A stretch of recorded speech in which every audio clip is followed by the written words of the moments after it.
Hey, what's up guys, this is Jeff with Gamestork, and believe it or not, the Nintendo Switch can run these.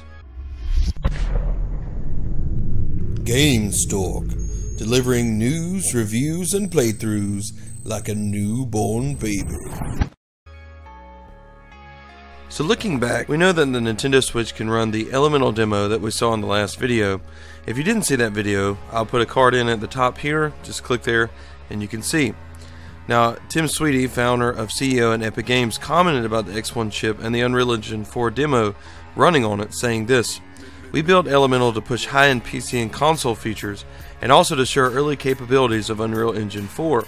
As seen with today's demonstration on the Elemental on Tegra X1, Nvidia continues to extend what developers can create with striking results.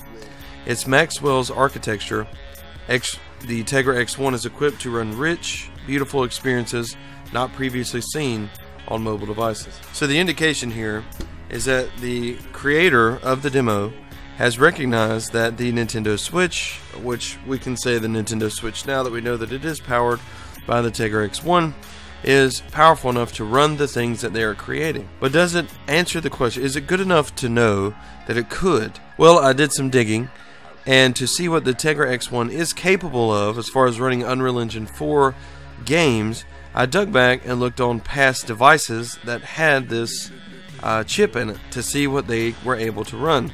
So I'm going to share a couple off of the Shield. The Tegra X1 is actually much more powerful than we may think, and with the Tegra X1, the Nintendo Switch is light years ahead of any other mobile device. So despite the fact that people would come on and they would, you know, when you talk to them about how powerful the system really is for the size and what it is, and they say, well, this thing's just weak, it's stupid. It's actually a very powerful console because of this chip. Now here's a couple examples of what the Tegra X1 can run, and as you see in the background, I do have video of these running on the Tegra X1, and they all look great. This is Borderlands 2, Borderlands the pre-sequel, Doom 3, BFG Edition, Source Games, Metal Gear Solid Rising, Resident Evil 5, War Thunder, Contrast, and more.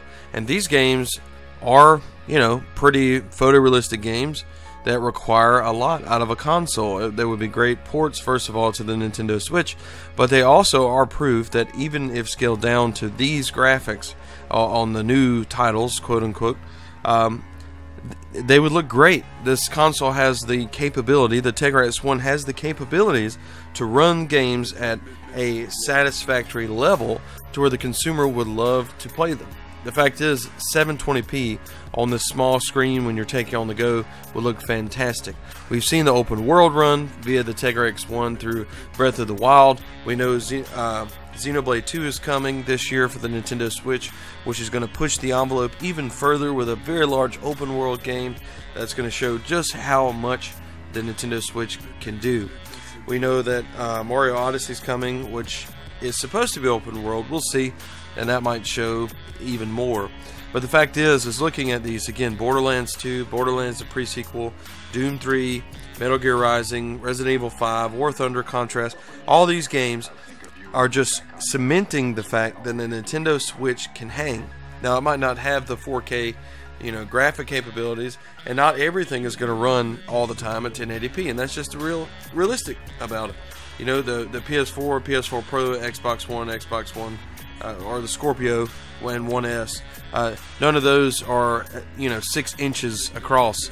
You know what I'm saying? They're not this very tiny device. What Nintendo's pumped into this device and the ventilation into this device to prevent overheating is very, very impressive. And we need to take note of what this thing can do.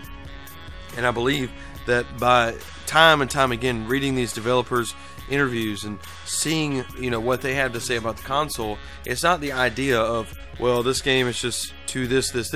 There's two problems so far that I've seen. Number one is that Nintendo needs to fix their online, and number two is the size. You know, the fact that Nintendo left it up to us to increase the size and the storage of our console, and there's no such thing as a 1 terabyte mini SD card as of right now.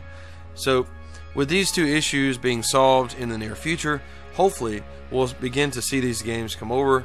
Hopefully we'll see the third party.